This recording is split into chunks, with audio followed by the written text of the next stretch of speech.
बिस्मिल्लाहिर्रहमानिर्रहीम। अस्सलाम वालेकुम नाजरीन, आपको पेट्रोल के हवाले से बड़ी ख़बर से आगाह करते हैं कि पेट्रोल और डीज़ल की कीमत में इजाफ़ा हो चुका है। हुकूमत ने नई कीमतों का ऐलान कर दिया गया है।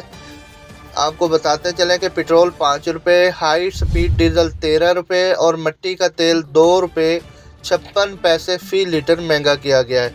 वज़ारत ख़ज़ाना से जारी नोटिफिकेशन के मुताबिक पेट्रोल की कीमत में 5 रुपये फ़ी लीटर का इजाफ़ा किया गया, जिसके बाद पेट्रोल की नई कीमत 272 रुपये हो गई है। नोटिफिकेशन के मुताबिक हाई स्पीड डीज़ल की कीमत में 13 रुपये फ़ी लीटर डीज़ल इजाफ़ा किया गया है, जिसके बाद हाई स्पीड डीज़ल 293 रुपये फ़ी लीटर हो गया है, जबकि मिट्टी का तेल 2 रुपये 56 पैसे बढ़कर 190 रुपये और 29 पैसे हो गया है। नाजरीन, आपको पेट्रोल के मुतालिक और भी काफ़ी ख़बरों से अपडेट करते रहेंगे।